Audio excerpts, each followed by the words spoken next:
আসসালামু আলাইকুম রহমতুল্লাহ। আলহামদুলিল্লাহ রাব্বিল আলামিন ওয়াসসালাতু ওয়াসসালামু আলা সাইয়্যিদিল মুরসালিন ওয়া আলা আলিহি ওয়া আসহাবিহি আজমাইন। আউযু বিল্লাহি মিনাশ শাইতানির রাজিম। বিসমিল্লাহির রহমানির রহিম। আলাম তারা কাইফা দারাবাল্লাহু মাসালান কালিমাতান তাইয়্যিবাতান কাশাজারাতিন তাইয়্যিবাতিন আসলুহা সাবিতুন ওয়া ফারুহা ফিস সামা তুতি উকুলাহা কুল্লা হিনিন বিইজনি রাব্বিহা। সাদাকাল্লাহুল আযীম। আল্লাহ তাআলা শুকরিয়া আদায় করি যিনি আমাদেরকে দুনিয়ার 800 কোটি মানুষের মধ্যে মুসলমান করে দুনিয়াতে পাঠিয়েছেন। মুসলমানদের মধ্যেও সব মুসলমান ইসলামের সাথে কানেকশান রাখে না, সম্পর্ক রাখে না। আমাদের যে সম্পর্ক আছে এই পার্সেন্টেজটাও খুব কম। ধরেন 50% মুসলমানও নামাজের সাথে, রোজার সাথে, ইসলামের সাথে কানেকশান রাখে না। তো 50% ধরে নিলেও প্রায় 200 কোটি মুসলমানের মধ্যে 100 কোটি হয় ম্যাক্সিমাম।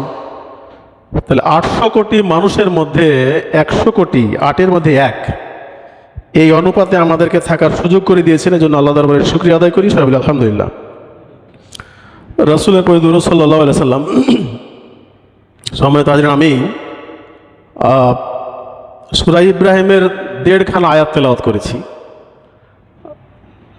24 এবং 25 নম্বর আয়াতের কিছু অংশ। আয়াতের অর্থ হচ্ছে, তুমি কি দেখছো না আল্লাহ কালেমা তাইয়্যিবার উদাহরণ দিয়েছেন, উপমা দিয়েছেন কিসের সাথে? এর উপমা হচ্ছে যেমন একটি ভালো জাতের গাছ যার শেকড় মাটির গভীরে পতিত, শাখা প্রশাখা আকাশে পৌঁছে গেছে, প্রতি মুহূর্তে নিজের রবের হুকুমে সে ফল দান করে। এটা একটা ইমানের একটা বেসিক বিষয়, যেটা আমাদের না হলে পারে ইমান থাকে না। ইমানের জন্য শর্ত, কন্ডিশন হচ্ছে কালেমা পড়া। তো কালেমার উপরে কথাগুলা, কালেমা তাইয়্যিবার আল্লাহ তাফসীর করেছেন এখানে সূরা ইব্রাহিমের 24-25 নম্বর আয়াতে। আল্লাহ কালেমা তাইয়্যিবার ব্যাপারে 3টা কথা বলেছেন। 1 নম্বর হচ্ছে যে কালেমা তাইয়্যিবা যারা পড়ছেন তাদের উদাহরণ থেকে আল্লাহ বলেছেন যে এটা এমন যে এদের শেকড় হচ্ছে, এটা ভালো জাতের গাছ যার শেকড় মাটির গভীরে পতিত। শেকড় মাটির গভীরে পতিত মানে হলো যে একজন মানুষ কালেমা পড়ার পরে তার যে ইমান, এই ইমানটা এত মজবুত হবে যে তাকে সহজে টলানো যাবে না, নড়ানো যাবে না, ধাক্কা দিয়ে উল্টানো যাবে না। একটা গাছ যেমন যার শেকড় বেশি থাকে, গভীরে থাকে, তাকে সহজে উল্টানো যায় না, ফেলা যায় না, বাতাসে উল্টে যায় না, পড়ে যায় না। একজন কালেমা পড়া মানুষ ঠিক তেমনি খুব সহসায় কালেমা থেকে বিচ্যুত হবে না, ইমান ত্যাগ করবে না, তাকে কোনোভাবে টলানো যাবে না। জীবন দিয়ে হলেও সে তার ইমানটাকে রক্ষা করার চেষ্টা করবে। কোরআন মাজিদে আল্লাহ সূরা হামিম সিদে জানান বলেছেন, ইন্নাল্লাযিনা ক্বালু রাব্বুনাল্লাহ সুম্মা ইসতাকামু তাতানাজ্জালু আলাইহিমুল মালায়েকা। নিশ্চয় যে বলল যে আল্লাহ আমার রব, এবং এই কথার উপরে অটল থাকলো, অবিচল থাকলো, তাতানাজ্জালু আলাইহিমুল মালায়েকা, আমি প্রয়োজনে তার জন্য ফেরেশতা নাজিল করি। তাহলে কালেমার উপরে অটল থাকলে, অবিচল থাকলে, যে কোনো বাধা বিপত্তি মোকাবেলা করে সামনে অগ্রসর হতে পারলে, টিকে থাকতে পারলে, আল্লাহ প্রয়োজনে তার জন্য ফেরেশতা নাজিল করে সাহায্য করবেন। তা এটা হচ্ছে একটা বিষয়। এরপরে হলো শাখা প্রশাখা আকাশে প্রসারিত। কালেমা পড়া ব্যক্তির উদাহরণ আল্লাহ দিচ্ছেন যে যেমন একটা গাছের শাখা প্রশাখা আকাশে প্রসারিত, তার মানে হলো কালেমা যিনি পড়লেন তিনি, তার প্রশস্ততা, হৃদয়ের উন্মোচন এত বেশি হবে, তার আমল এত সুন্দর হবে যে আকাশের সাথে, আকাশের যে সমস্ত সৃষ্টি আল্লাহর ইবাদত করে তাদের সাথে একাকার হয়ে যাবে। এটা আরেকটা মিন করে, সেটা হলো যে একটা গাছের শাখা প্রশাখা থেকে যে বেনিফিট পাওয়া যায়, যে লাভবান হয় মানুষ, প্রকৃতি, সেইভাবে একজন কালেমা পড়া লোকের কাছ থেকেই প্রকৃতি উপকৃত হবে, লাভবান হবে। যেমন ধরেন একটা গাছে, প্রাপ্তবয়স্ক একটা গাছে, গাছ থেকে অক্সিজেন পাওয়া যায় প্রতি বছর ৯,০০০ কেজি, ৯,০০০ কেজি। কার্বন ডাইঅক্সাইড শোষণ করে ৭,০০০ কেজি বছরে। তো ৯,০০০ কেজি অক্সিজেনের দাম কত হতে পারে যদি এটা হিসাব করেন। একজন মানুষ প্রতিদিন ৫৫০ লিটার অক্সিজেন গ্রহণ করে। তো এই অক্সিজেন গ্রহণ, যে ৫৫০ লিটার অক্সিজেন গ্রহণ করে, এই পুরো অক্সিজেনের সাপ্লাই তো গাছ থেকেই আসে, গাছ থেকেই আসে। আমি হিসাব করে দেখলাম যে এরকম একটা প্রাপ্তবয়স্ক গাছ একজন মানুষের জন্য ৪ সদস্য বিশিষ্ট একটা পরিবারের জন্য যথেষ্ট। একজন একভাবে ক্যালকুলেশন করেছে।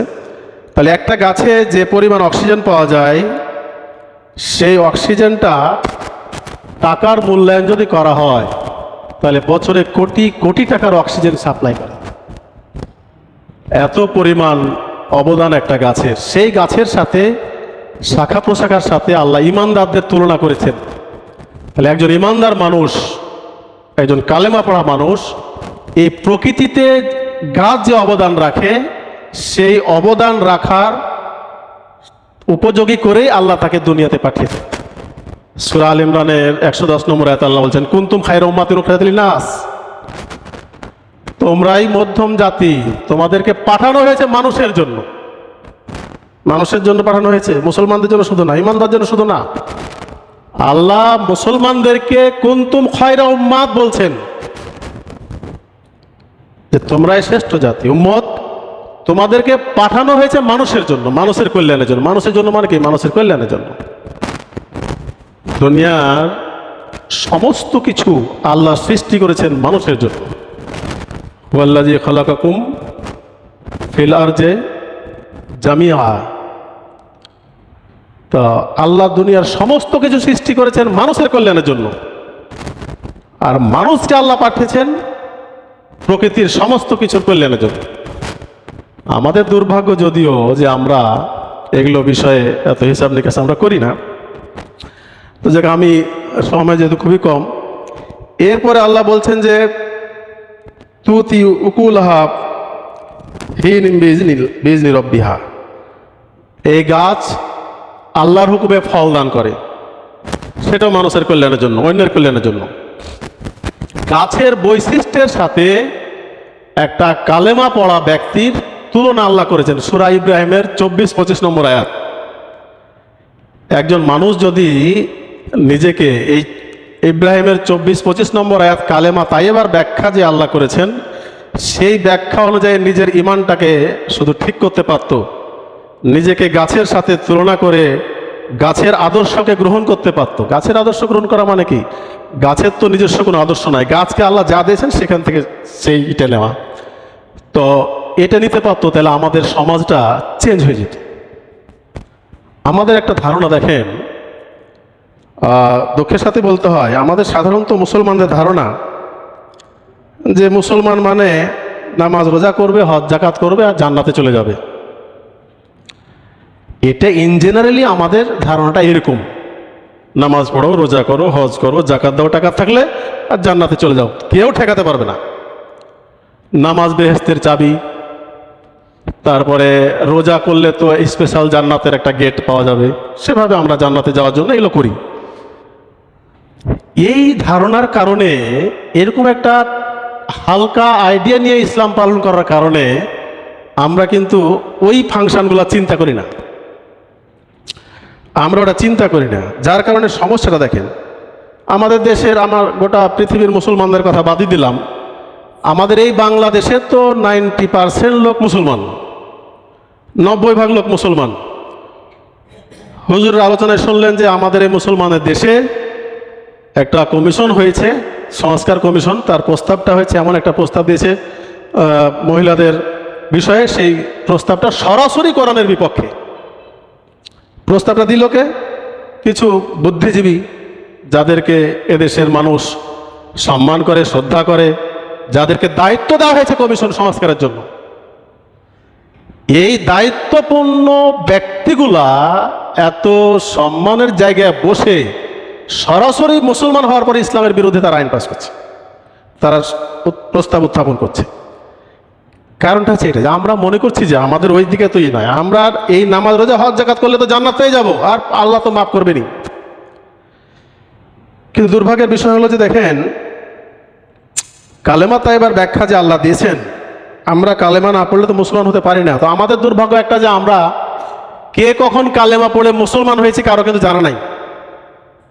এটা আমাদের একটা দুর্ভাগ্য বলতে হয় যে কালেমা না পড়লে মুসলমান হওয়া যায় না, ইমান থাকে না, ইমান আসে না। আমরা কখনো কালেমা পড়ে মুসলমান হয়েছি বলে কারো জানা নাই। আমরা যেহেতু বাই বার্থ মুসলমান, অটো সিস্টেমের একটা ঝামেলা আছে, সেটা হলে এটার প্রতি আমাদের কোনো তেমন গুরুত্ব থাকে না। যেমন আমরা অটো সূর্যের আলো পাই, কোনো গুরুত্ব নাই। আমরা অটো অক্সিজেন পাই, কোনো গুরুত্ব নাই। একজন মানুষ বছরে 10,03,75,000 টাকার অক্সিজেন গ্রহণ করে। 10,03,75,000 টাকা যদি মূল্যায়ন করা হয়, নিম্নটা অক্সিজেন গ্রহণ করে। কিন্তু আমাদের তো কোনো গুরুত্ব নাই, আমরা এটা বুঝি না। যেহেতু এটা অটো আছে, অটো জিনিসের প্রতি আমাদের তেমন কোনো অ্যাট্রাকশন থাকে না। তো আমরা যেহেতু অটো মুসলমান, এই জন্য এই কালেমার প্রতি আমাদের কোনো অ্যাট্রাকশন নাই, এই ইমানের প্রতি আমাদের তেমন কোনো অ্যাট্রাকশন নাই। আরেকটা জিনিস দেখেন, যে নামাজ যারা পড়ি আমরা, অনেকেই দেখা যায় নামাজ হচ্ছে কি হয় না, নামাজের কি করলে নামাজ ঠিক হবে, কোনটা করলে সহি হবে, কিভাবে হাত তুললে না তুললে বা কিভাবে কি করলে, এটা নিয়ে আমাদের একটা পেরেশানি থাকে যারা নামাজটাকে জীবনের সাথে মিলিয়ে নেওয়ার চেষ্টা করছেন। কিন্তু ইমান আছে কি নাই, ইমান ঠিকঠাক আছে না নাই, এটা নিয়ে আমাদের কোনো পেরেশানি নাই, কোনো পেরেশানি নেই। ফলে দেখেন, ইমানের যে তাফসির আল্লাহ নিজে করেছেন, এটা কিন্তু মানুষের কথা না, আল্লাহর ব্যাখ্যা।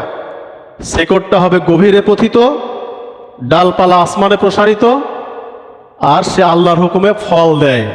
তার কাজটা হলো এটা। এই কাজের বিনিময়ে কোনো গাছ কখনো বলে না যে আমাকে এই প্রতিদান না দিলে পারে আমি আজকে থেকে বন্ধ করে দেবো অক্সিজেন তৈরি করা, ফল দেওয়া বন্ধ করে দেব, আমি নিজে এটার প্রতিশোধ নেব, এটা কিচ্ছু বলে না। এই গাছ থেকে দেখেন, এই অনেক ব্যাখ্যা গাছের করা যাবে। একটা লোক গাছের তলে বসলো, ছায়া পাইলো, অক্সিজেন পাইলো, গাছের ফল পাইলো, ওই গাছের ডাল ভেঙে আবার তার ছাগলকে খাওয়াইলো। গাছ কি করে, যেই জায়গা থেকে ডাল ভাঙলো সেখান থেকে আবার 2-3টা ফাংড়ি বের করে দেয় যে আমার কোনো অভাব নাই, তুমি আবার আসো। আমাদের মানুষ যদি ওই গাছ থেকে শিক্ষা নিত ভাই, তাহলে পরে আমাদের সমাজে হানাহানি, মারামারি, হিংসা, বিদ্বেষ কিচ্ছু থাকতো না, কিছু থাকতো না। এটাই ইমান, এটাই ইমান। একজন ইমানদারের কাছ থেকে আরেকজন ইমানদার কোনো প্রকার ক্ষতি হতে পারে এমন কোনো কল্পনাও করবে না, কল্পনা চিন্তাও করবে না। আমার প্রতিবেশী একজন ইমানদার, আমিও ইমানদার, আমার প্রতিবেশী মুসলমান, আমি মুসলমান। তার মানে শুধু মুসলমান না, আমার প্রতিবেশী হিন্দু, হিন্দুটাও মনে করবে না যে আমার এই মুসলমান প্রতিবেশী আমার জন্য ক্ষতির কোনো কারণ হতে পারে। আর আজকে আপনি দেখেন, প্রত্যেকটা পাড়ায় পাড়ায়, প্রত্যেকটা গ্রামে, প্রত্যেকটা জায়গায় দুই প্রতিবেশীর সাথে সম্পর্ক কতজনের ঠিকঠাক আছে? দুই প্রতিবেশীর সাথে সম্পর্ক হয় সীমানা নিয়ে, ড্রেন নিয়ে, প্রাচীর নিয়ে, ছাদ নিয়ে, পানি নিয়ে, এটা সে লেগেই আছে। আমাদের প্রতিদিনের এখন রুটিন ওয়ার্ক মানুষের এই ঝামেলাগুলা শুধু নিয়ে কাজ করা, প্রতিদিন।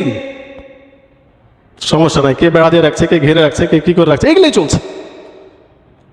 অথচ ও নামাজি, এও নামাজি, দুই প্রতিবেশী দুইজনই নামাজ পড়ে, কিন্তু তাদের সম্পর্কটা এরকম। তার মানে কি? তার নামাজ তাকে ইমানদার বানাইতে পারলো না, বেসিকটাই নাই, ফাউন্ডেশনই ঠিক নাই। এই বেসিক ফাউন্ডেশন ঠিক না থাকার কারণে তার নামাজটা তাই কোনো পরিবর্তন করতে পারে না। আমরা তো জানি যে নামাজটা পড়া মানে জান্নাতে যাওয়ার একটা কাজ, কিন্তু নামাজ জান্নাতে যাওয়ার কাজ মনে করার কারণে আমরা নামাজ থেকে তেমন কোনো ভালো ফায়দাও পাই না। আমি এগুলো এই সংক্ষেপে সময় এত কথা বলা যাবে না, এগুলো কি বলে আমাদের সমাজে দীর্ঘদিনের একটা কালচার তৈরি হয়ে গেছে, গড়ে উঠেছে। কেন হয়েছে সেগুলো কারণ আছে। আমরা ধরেন ইসলামের বিভিন্ন বিষয় নিয়ে কথা বলছি, আপনাদের এখানে একজন যোগ্য আলেম আছেন, ওনার সামনে কথা বলা তো আমার কোনো যোগ্যতাই নাই। আমি একেবারেই না জানা একজন ব্যক্তি, জেনারেল শিক্ষিত মানুষ, কলেজের টিচার, কাজে আমার যোগ্যতা নাই। কিন্তু আমরা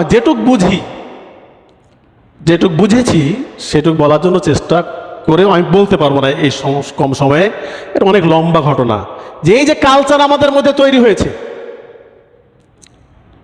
আসল জিনিসটা নাই। নামাজ পড়ে কি হওয়া যায়, কি পাওয়া যায়? আমরা মনে করি জান্নাত পাওয়া যায় না। নামাজ মানুষকে কোথায় নিয়ে যায় সেটা কোরআনে বলা আছে, ইন্না সালাতা তানহা আনিল ফাহশাই ওয়াল মুনকার। নামাজ মানুষকে খারাপ কাজ থেকে দূরে রাখে, ফাহশা কাজ থেকে দূরে রাখে। কিন্তু যে লোকটা নামাজ পড়ে আর মিথ্যা কথা বলে, তার মানে কি তার নামাজটা কি ঠিকঠাক আছে বলে মনে হয়? তা আমি এই কথা, যেহেতু সময় কমের জন্য কথা এলোমেলো হয়ে যাচ্ছে, আপনাদের যেটা বলতে চাচ্ছিলাম সেটা হলো যে এই কালেমার যে শিক্ষা, যে প্রভাবটা থাকা দরকার, আজকে আমাদের সেই কালেমার কোনো প্রভাব নাই। না আছে ব্যক্তিগত জীবনে, না আছে পারিবারিক জীবনে, না আছে সামাজিক জীবনে, না আছে রাজনৈতিক জীবনে, না আছে অর্থনৈতিক জীবনে, কোনো জায়গাতে নাই। একটা মানুষ, আপনি নিজে চিন্তা করে দেখেন, আমরা চিন্তা করি, এই বুখারী শরীফের 33-34 নম্বর 2টা হাদিসেই বলা আছে যে মুনাফিকের লক্ষণ 3-4টা মিলে, তার মধ্যে একটা কমন, 3টা কমন, তার মধ্যে একটা হচ্ছে মিথ্যা কথা বলা। আমরা কেউ কি বুকে হাত দিয়ে বলতে পারবো যে আমি গত 1 মাস, এপ্রিল মাসে একটা মিথ্যা কথা বলিনি? মুনাফিকের লক্ষণ 3টা বা 4টা। আমরা এখানে কয়জন বলতে পারবো যে এপ্রিল মাসে আমি মিথ্যা কথা বলিনি, বা গত সপ্তাহে মিথ্যা কথা বলিনি? যদি বলতে না পারি তাহলে তো আমি মুনাফিক। আর ইন্নাল মুনাফিকিনা ফি দারকিল আসফালি মিনান নার, মুনাফিকের স্থান জাহান্নামের সবচেয়ে নিচে, কাফের মুশরিকদের নিচে মুনাফিকের অবস্থান হবে। এই হলো আমাদের ইমানের কন্ডিশন। ধরেন আমাদের পারিবারিক জীবনে কি ইসলাম আছে? ইমানের কি প্রভাব আছে পারিবারিক জীবনে? আমার স্ত্রী, আমার মেয়ে, আমার ছেলে, আমার পরিবারে সকালে ঘুম থেকে সবাই উঠে নামাজ পড়ে সবাই কোরআন তেলাওয়াত করে? আমাদের পরিবারগুলা কি সব ইসলামের চর্চা হয়, আল্লাহ রাসূলের চর্চা হয়? কয়টা পরিবারে হয়? এরপরে সমাজের কথা চিন্তা করে দেখেন, আমাদের সমাজে কি হয়? 5টা লোক একসাথে বসলে পারে কি হয়? আল্লাহ রাসূলের সাহাবীরা 5 জন একসাথে, 2 জন একসাথে হলে একে অপরকে সূরা আসর পড়ে শোনাতেন। সাহাবীরা 2 জন একসাথে হলে সূরা আসর পড়ে শোনাতেন। মজলিসে বসলে, একসাথে বসলে পারে কার কি ত্রুটি বিচ্যুতি নিয়ে আলোচনা করতেন, মানুষেরটা না, নিজেরটা আলোচনা করতেন। আর আমাদের সমাজে 5 জন লোক একসাথে হলে কি করে? নিজের ল্যাকিংসটা, নিজের দুর্বলতাটা এটা আলোচনা করে। নো, 14 গোষ্ঠী মানুষের উদ্ধার করে পড়ে। সেটা গীবত। আল গীবাতু আসাদ্দু মিনাল জিনা, গীবত হচ্ছে জেনার চাইতে খারাপ। এটা আমাদের সামাজিক কন্ডিশন। আমাদের অর্থনৈতিক ফাংশনটা চিন্তা করে দেখেন, যারা চাকরি করেন তারা তো মনে করেন যে আমার চাকরির বেতন আলাদা আর আমি কাজ করে দিলাম তার টাকাটা আলাদা, মনে করেন না? যে তোমার ফাইল চালাই দিলাম ভাই, তুমি আমাকে এত টাকা দাও, না হলে তো এটা কি, এটা আমি এত কষ্ট করলাম, এই টাকাটা দিবে না, এটা কথা হলো? আরে ভাই, তোমার চাকরি না থাকলে তোমাকে ওই ফাইলের জায়গাতে বসতে দেওয়ার সুযোগ পাইতা তুমি? এই চাকরির টাকার বিনিময়ে তো ফাইল নাড়াতে হবে আপনাকে। কিন্তু আমাদের কালচারটা দেখেন কত সুন্দর, যে ফাইল নাড়াচড়া করবে তার মানে আমি ওখান থেকে টাকা পাবো। টাকা ছাড়া আমাদের দেশে ফাইল নড়ে না, টাকা দিয়ে ফাইল নাড়াতে হয়। বেশি ব্যাখ্যা করতে যাচ্ছি না, সময় নাই। তাহলে এই হলো চাকরির অবস্থা। ব্যবসার অবস্থা কি? একটা ব্যবসাকে বাংলাদেশে হালাল বলার কোনো সুযোগই নেই বাংলাদেশে। যে লোকটা ভোর রাতে ওইটা কুটির কাজ করে, ই করে না, চাল চাতালে শুকায় রোদের মধ্যে কষ্ট করে, সেই লোকটাও নামাজি লোক মিক্সচার করে চাল না বেচলে চালের নাকি লাভই হয় না। যারা বড় বড় অটো নিয়ে বসে তাদের হিসাব তো আলাদা, চালে মিক্সড না দিলে চাল হয় না। যারা কষ্ট করে যে বিভিন্ন সবজি উৎপাদন করছে তারা কি করছে? এমন একটা কাজ করছে যে মানুষের জন্য ক্ষতিকর। মানুষের জন্য ক্ষতিকর কোনো জিনিস আপনি বিক্রি করে হালাল হতে পারে? অসম্ভব। আপনি স্প্রে করে আম বেচবেন, টমেটো বেচবেন, পেয়ারা বেচবেন, অসম্ভব, এটা হতে পারে না। যা ক্ষতিকর সেটা হারাম। ব্যাখ্যা করার সময় নাই, হুজুর আছেন, ফতোয়া নিলেন। এই হলো আমাদের ব্যবসার অবস্থা। আমাদের সব মিলে আমরা যে কন্ডিশন আছি ভাই, খুব ভয়াবহ অবস্থা। আমাদের আইন বিচারের অবস্থা খারাপ, আমাদের রাজনীতি অর্থনীতি সব কিছুর অবস্থা খারাপ। কোনোটাই ইসলামী সিস্টেমে ইমানের ভিত্তিতে চলে না। ইভেন দুঃখের সাথে আমি বলি একটা কথা, যে আমরা আমাদের এই দেশে একটা জায়গাকে আল্লাহকে দিয়ে রেখেছি, একটা জায়গা, এই মসজিদ। মনে করি যে মসজিদটা আল্লাহর ঘর, বাকিটা শয়তানের দখলে থাক, ওটা সমস্যা নাই। এই মসজিদটাকে আল্লাহর ঘর মনে করি, এই মসজিদেও ইসলামী সিস্টেম চলে না। ইমানের ভিত্তিতে মসজিদের সিস্টেম চলে না। এটা ব্যাখ্যা আমি করবো এখানে। মসজিদ তৈরি করা থেকে শুরু করে, মসজিদের ফিনিশিং থেকে শুরু করে, মসজিদের দান থেকে, মসজিদের কমিটি থেকে যা কিছু হয় আপনি খুঁজে দেখবেন, নো। তার মানে আমাদের টোটাল সমস্যাটা পুরো দেহে। কারণটা কি? বেসিকটা আমাদের নাই, ফাউন্ডেশনটা নাই। কালেমা যে পড়ে যেই তাফসির দিয়ে আল্লাহ কালেমাকে এস্টাবলিশ করেছেন, সেই অনুযায়ী আমাদের কালেমা আমাদের বক্ষে আমরা ধারণ করতে পারিনি। ফলে আমাদের বেসিক ফাউন্ডেশন না থাকার কারণে নামাজ, রোজা, হজ, জাকাত কোনো কিছু দিয়ে এটা আমার পরিবর্তন হয় না। এই জন্য আমার একটু বেশি কথা বলা হয়ে গেল। এখানে বড় আলেম আছেন বসে, তার উপস্থিতিতে এত কঠিন কথা বলা মানায় না। তারপরে বলছি দুঃখের সাথে যে আমরা বেসিকটা ঠিক করি ভাই, না হলে যে নামাজ দিয়ে আপনাকে দুনিয়াতে পাল্টাতে পারে না। রোজার ব্যাপারে আল্লাহ বলছেন লাআল্লাকুম তাত্তাকুন, মুত্তাকি পরেজগার হবে। যে রোজা আপনাকে 20 বছরে মুত্তাকি বানাতে পারেনি, তাকওয়াবান বানাতে পারেনি, পরেজগার বানাতে পারেনি, সেই রোজা দিয়ে জান্নাত পাওয়া যাবে কিভাবে সম্ভব এটা বলেন তো? হাইড্রোজেন অক্সিজেনে পানি হয়, অনুপাত ঠিক থাকলে হয়, কম বেশি হলে হবে না। এটা ম্যাচিং হলে পানি হবে, না হলে হবে না। এখন আপনি রোজা করলে তাকওয়া হবে, কিন্তু তাকওয়া হলো না, তার মানে কি? ম্যাচিং হয়নি। নামাজ পড়লে খারাপ কাজ থেকে দূরে থাকবে, তার মানে কি? ম্যাচিং হয়নি। তো যেটা ম্যাচিং হলো না সেটার ফলাফল আসবে না। তো যেটা দুনিয়াতেই ফলাফল আসলো না সেটা পরকালে কিভাবে সম্ভব? এটা চিন্তা করে দেখেন। আপনি একটা কাজ করছেন, আপনি একটা কৃষক, আপনি ধান ভালো করে খুব সুন্দর করে ফসল টসল বুনে আসলেন একেবারে সুন্দর সুন্দর করে, আপনি ভাবলেন যে আমি 3 মাস পরে গিয়ে ধান কেটে নিয়ে আসবো, হবে সম্ভব? এই জন্য কন্টিনিউয়াসলি আপনার ইমানটা ঠিকঠাক আছে কিনা এটা টেস্টিং করে আপনাকে ওকে রাখতে হবে। ইমান যদি ওকে না থাকে, অন্য কোনো আমল আপনাকে পরিবর্তন করতে পারবে না, পারছেও না। আমাদের সমস্যা হচ্ছে এটা। আমি আর কথা বলতে চাচ্ছি না, 5 মিনিট নিয়ে নিচ্ছি অলরেডি। আল্লাহ যেন বিষয়টাকে আমাদের বোঝা তৌফিক দান করেন। আল্লাহুম্মা আমিন। ওয়া আখিরু দাওয়ানা আলহামদুলিল্লাহি রাব্বিল আলামিন। আসসালামু আলাইকুম ওয়া রাহমাতুল্লাহ।